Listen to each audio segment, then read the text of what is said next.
আমরা ভয়কে জয় করেছি। গুলি করবে, সেই গুলিতে আমি মিছিলের নেতৃত্ব দিয়ে শহীদ মিনার থেকে শাহবাগ পর্যন্ত এসেছিলাম।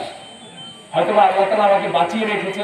যাদের রক্তের বিনিময়ে যে তাজা প্রাণগুলো ঝরে গেছে, সেটা কি আর কোনোদিন ফিরে পাবো না। আজকের এই সম্প্রীতি সমাবেশ, তাদের জন্য আমরা দোয়া করব। সম্প্রীতি মানে হচ্ছে আমরা আপনারা সবাই মিলে একসাথে চলব। একটা জায়গায় তো যারা প্রশাসনিকভাবে, যাদের শরীরে বেশি কলঙ্কের দাগ, যারা ভয়ে আছে, তারা তো আসবে না। আসবে কিনা? কথায় প্রশাসন যারা আসছে, তাদের ভুল ত্রুটি কিছু থাকতে পারে, সেটা ক্ষমা করে দিয়ে আমি সমস্ত গণ অধিকার পরিষদের নেতৃবৃন্দকে বলবো, সমস্ত জনসাধারণকে বলবো, আপনারা অবশ্যই প্রশাসনকে সহায়তা করে, প্রশাসন ছাড়া একটা রাষ্ট্র চলতে পারে না।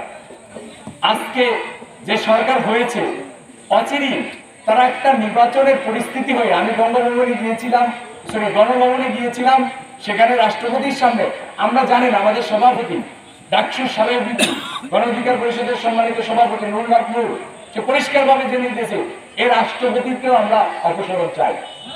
কারণ এই রাষ্ট্রপতি এখানেরই প্রোডাক্ট, ওই প্রোডাক্ট আমরা চাই না। সেক্ষেত্রে বিশেষ একটা নির্বাচনের বর্তমান প্রেক্ষাপটে মানুষের মাঝে তো একটা ক্ষোভ তৈরি হয়েছিল, সেই ক্ষোভটাকে একটু সময় লাগবে রিকভার করতে। অতএব সবাই ধৈর্য ধরবেন, ধৈর্য হারা হবেন না, যেহেতু একে অপরের ফেসিবাদ তো নাই, ফেসিবাদ চলে গিয়েছে। অতএব যে এই দ্বিতীয় যুদ্ধটা আমরা পেয়েছি, সেই যুদ্ধের কিন্তু মহা ঘোষক বলা যাবে বিপিনকে। কারণ তিনি, আপনারা দেখেন যে কি নির্যাতিত হয়েছিল।